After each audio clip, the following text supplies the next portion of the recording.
YouTube? Quinn Wade coming to y'all with that instant basketball analysis on Analysis Playground on YouTube, exclusively on there forever. And we're gonna talk about the Denver Nuggets. Got some tough shots from Murray and Jokic to fall down, and Devin Booker missed the game, winning three-ish because it still was a little bit of time left, even if he would have made it. And then Royce O'Neal missed a follow-up shot, so they couldn't tie it or take the lead. So Denver takes the win, 125-123. Phoenix go to 40 and 33 and 23 and 15 at home. The Nuggets go to 45 and 28 and 24 and 15 on the road. Denver did win the season series against the Suns 3-0. They won't see each other most likely into next season, but you never really know how things are going to play out. Other than that, Phoenix won the first quarter 35-28. They lost the second quarter 39-22, but they did win the third quarter 38-30. And then it was 28-28 in the fourth quarter. But since Denver already had the lead going into the fourth quarter, they ended up winning by 2 since they didn't lose the difference. Aaron Gordon in the starting lineup all scored in double figures for the Denver Nuggets. He did a good job of attacking the basket. The game would have been a little easier if he would have made his free throws, though. He went 5 of 10 from the free throw line. He did make his only three. He did finish with 16 points in 26 minutes. He also had 6 rebounds, 3 assists, 2 turnovers, 5 offensive rebounds, which really helped them in this one. He also had 4 personal fouls and was a -6 and plus minus. Cam Johnson had another decent game. He played 33 minutes, had 14 points. He went 4 of 9 from the field, 2 of 7 from 3, 4 of 4 from the free throw line. You're just happy to see him scoring and keeping the ball moving and making a couple threes. He did have 3 rebounds, 2 assists, no turnovers, or stealing a block. The problem with him was he also got in foul trouble. He finished with 5, but he didn't foul out of this one. He was a -12 and plus minus on top of that. Nikola Jokic was really good for them in the fourth. He really took his time and got good looks for himself and his teammates, and he kept setting screens and kept trying to find a way to get advantages for his teammates throughout the entire game. 35 minutes, 23 points, 9 of 16 from the field. He missed his only 3. He went 5 of 7 from the free throw line. He had 17 rebounds, 17 assists. So a really, really great night from him, just doing whatever he wants and getting success from it. He only had 2 turnovers on top of that. He had 3 offensive rebounds, meaning he had 14 defensive. You got to close out possessions. And then he had 3 personal fouls and was a -5 and plus minus. They did attack him a lot in the paint, and the Suns did, and they found success in doing so. Jamal Murray, 38 minutes. He had 21 points. He did a good job of driving, hitting mid-ranges, and also hitting a couple threes. He went 7 of 18 from the field, 3 of 9 from 3, 4 of 4 from the free throw line. He got 1 rebound and 6 assists and 2 turnovers and a block. He had 1 personal foul and was a +3 and plus minus. You would just like it if he made a couple more shots, but he couldn't really do it in this one. So you're just happy that you still was able to get the win, and he didn't shoot the ball terrible or bad, and he was able to be a decent playmaker for you. Christian Braun, he's a play finisher. 32 minutes, 13 points. He went 6 of 10 from the field. He did a good job of attacking the defense a lot and getting to the lanes and getting to the basket. He went 1 of 3 from the three-point line. He had 3 rebounds, 1 assist, and no turnovers, and 3 personal fouls. It was a +1 and plus minus.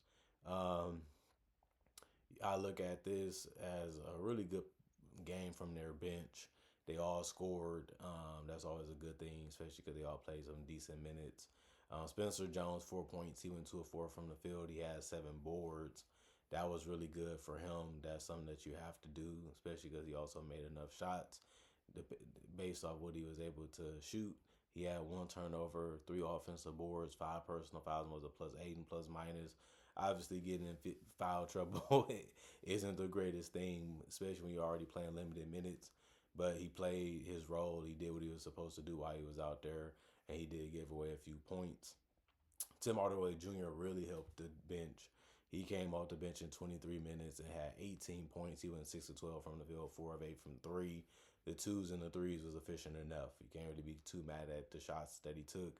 It was all decent looks, and he was able to make majority of them, so you can't be mad at that. He went 2 of 3 from the free throw line. He had 3 assists, 2 turnovers. 3 assists, 3 rebounds. 3 rebounds, 2 assists, no turnovers. 1 personal foul was a +3 and plus minus. Bruce Brown he did a good job of getting to the basket and finishing. And then he also was able to make a three. He went 1 or 2 from three, 4 or 7 from the field for 9 points. He also had 9 boards. That was really, really strong from him. It was second most on the team. So he played a low amount of minutes, but he had a huge impact scoring and rebounding. He also was able to get 3 assists, but he did get 2 turnovers. And he also was able to get himself a steal, 2 offensive rebounds, 4 personal fouls, and a +6 and plus minus. Julian Strother, 8 minutes. He had 7 points. He went 2 or 3 from the field, 1 or 1 from three. So he hit a wide open three and was able to make a drive. He had 1 rebound, 1 assist, no turnovers. His rebound was offensive, and he had a personal foul and was a +12 and plus minus. And the Suns played a little bit more players, but all of their starters scored in double figures as well. Royce O'Neal, like I said, if you leave the guy open, that's what he wants you to do because he wants to hit that three. Well, he went 5 of 8 from three. They miscommunicated. They gave him some good looks. He was able to make them pay for it throughout the entire game. He went 2 of 2 also from the free throw line. He had 5 boards, 3 assists, 1 steal, and 3 blocks, 2 offensive rebounds, 4 personal fouls, was a +10 and plus minus. He played some solid defense. He made that size and that length really work out for himself in this one. Iguodala did a good job of rolling hard to the rim and just finding a way to get a good angle to be able to finish quickly. He had 15 points from 6 or 7 from the field, 3 or 7 from the free throw line. He did have 6 rebounds, 1 assist, no turnover, and a steal. He also had 2 offensive rebounds, 4 personal fouls, and was a -7 and plus minus. You just have to like the fact that he's using that length and that agility to his advantage. Devin Booker, 35 minutes. He had 22 points. He went 5 of 14. He missed a lot of big shots. He missed some key shots. He did his time. He took his time trying to find them as his teammates too. That ended up working out more than he probably thought in this one. But you do have to commit. Do you want to stop him or do you want to stop the teammate? Since he forces you to make that decision and it ain't gonna always be the right one, it keeps him having an advantage over you as a defender. He went 1 of 4 from three, 11 of 13 from the free throw line. That was able to force him into some tough shots. And then he was also able to trick them into forcing him into easy shots. And then he had 8 assists with no turnover. So he made some good precision passes, some high percentage passes, and he trusted his teammates throughout this game. And I mean, they got there, they just couldn't knock down the big ones. 1 offensive rebound, 3 personal fouls, and a +1 and plus minus. Colin Gillespie, 27 minutes, he had 11 points. He went 4 of 11 from the field and 2 of 7 from three.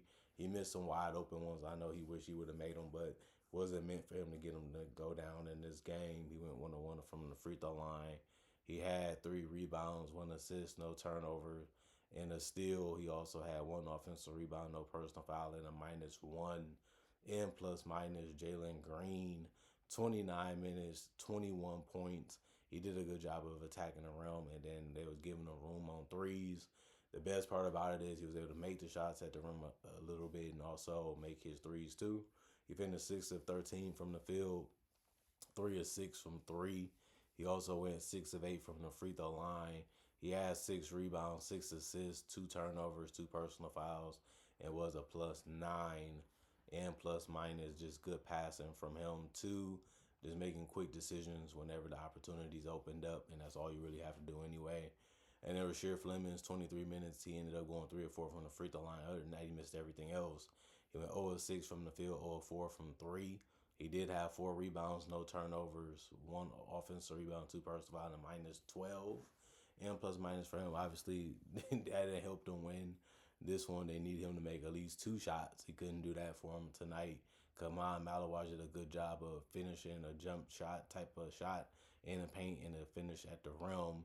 And then he made 2 free throws. He went 2 of 3 from the field. His only miss was a 3-pointer. And then he went 2 of 2 from the free throw line. He did grab a board. He did get 2 blocks.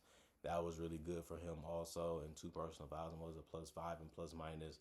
Then Grayson Allen was attacking the basket and hitting threes. And this one, that's just a player he's been for them this season. He did go 8 of 19 from the field and 5 of 12 from three, meaning they needed him to make a couple more shots, but he couldn't. But he did finish with 21 points in 23 minutes. That's tough to do. He also had 5 rebounds and 3 assists, no turnovers, and a steal. No personal fouls and was a minus 16 and plus minus. Um, then you had the Jordan Goodwin game where he played 26 minutes and had 7 points and 3 of 8 shooting from the field and 1 of 5 from three. He had good open looks all game. He just couldn't knock him down at throughout this game. He did have the most rebounds on the team tonight with 8, and that's something that you wouldn't see him doing, but he was able to accomplish it. He also had 2 assists, 1 turnover, and 2 steals. The 2 steals was the most on the team. He also had 2 offensive rebounds, 3 personal fouls. It was a +1 and plus minus. And then Bouye came off the bench. He didn't do anything. He played 4 minutes, didn't accomplish much at all. And then 89 field goals for the Suns, 88 from the Nuggets. They shot 44% from the field and 51% for the Nuggets, which is good. And then 36% from three for the Suns. They missed their last couple shots. So their percentage also going to look bad and worse than the Nuggets did, while the Nuggets shot 41% from three.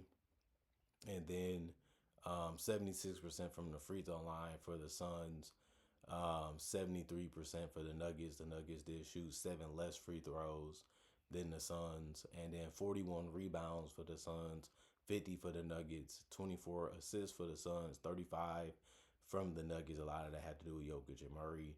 And then 3 turnovers for the Suns, 9 for the Nuggets, 6 steals for the Suns, 2 for the Nuggets, and 5 blocks for the Suns, 2 for the Nuggets, 10 offensive rebounds for the Suns, 14 for the Nuggets, 31 defensive rebounds for the Suns, 36 for the Nuggets, 20 personal fouls for the Suns, 27 for the Nuggets. And it ended up being a game where you knew somebody was going to have to make the shots. You knew they was going to have to step up. And the Suns tried, just the Nuggets did it better. And they also got a little bit of a luck going their way too, because the Suns got good looks. They just couldn't knock them down. They had to force it. They had to rush it a little bit, but NBA players are still capable of making them type of shots. They just weren't able to do it in this one, and the Nuggets put themselves in position to win. They was able to get up, and obviously they was needing some misses to go their way to be able to close it out, and they got those to go their way, and they ended up getting the win because of that.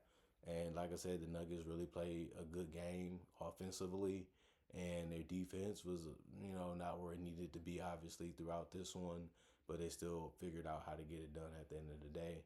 Comment, like, subscribe, share, hit that notification bell to get the analysis when it first come out. Y'all stay blessed up. Y'all stay good. Peace. And I'll see y'all later today, hopefully with more analysis.